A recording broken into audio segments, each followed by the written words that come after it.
Welcome to another podcast. This episode we're going to be taking a look at how to deal with limits at infinity when rational functions are involved. Now this is one of the more important limit rules that we have in the course. It's one that appears in other courses over and over and over again.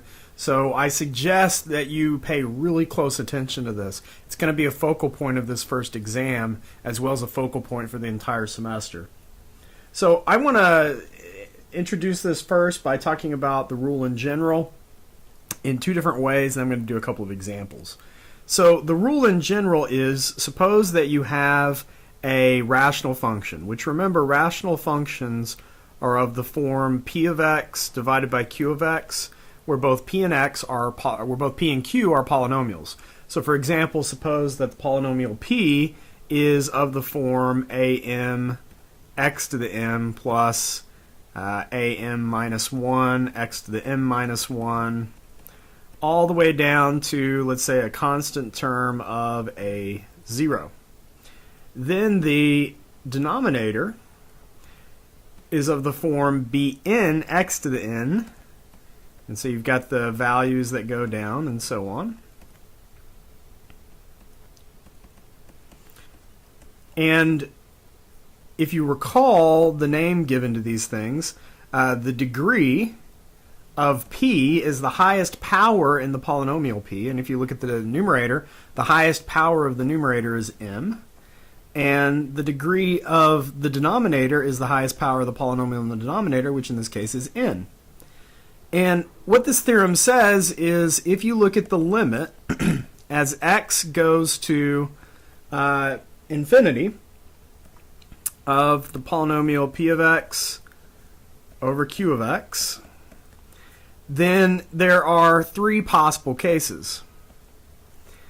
The first possible case is if m is greater than n, meaning the highest power in the top is larger than the highest power in the bottom, so the degree of the top is larger than the degree of the bottom, then the limit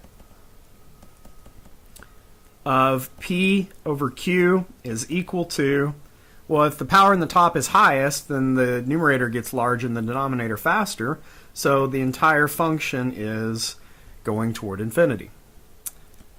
If m is less than n, so now the denominator has the larger powers,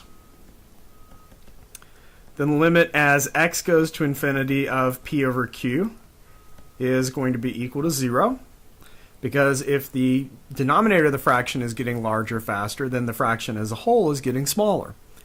And then finally, if the two are equal, so if the degree of the top matches the degree of the bottom, then the limit as x goes to infinity of the rational function is equivalent to the ratio of the highest coefficients. So for example, they're called the leading coefficients.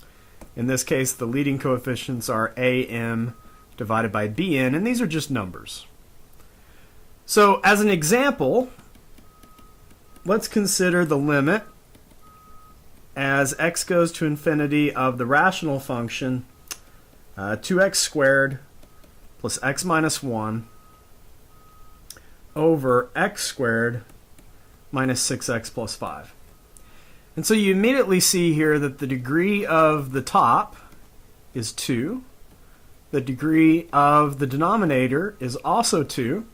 Therefore, the degrees are equal. If the degrees are equal, then it's the ratio of the leading terms. And so the leading term in the denominator is an understood 1. So the ratio of the two leading terms is 2 over 1. So this limit is equal to 2. Now, that may be sort of unconvincing to you. We're just following the rule. So I want to explain why the rule works. So let's look at this limit once again, except this time I'm going to take the limit and I'm going to divide, since the degree of the top and bottom is 2, I'm going to divide every term in the numerator and denominator by x squared, since that's the largest power. So if I divide all of the top by x squared, 2x squared divided by that is 2. X divided by x squared is 1 over x. negative 1 divided by x squared. So those are all the terms in the numerator. If I do the same thing in the denominator, x squared divided by x squared is 1. Negative 6x divided by x squared is negative 6 over x. And 5 divided by x squared is 5 over x squared. Now, if I apply the limit, based on our limit laws, I can take the limit of the numerator separate from the limit of the denominator.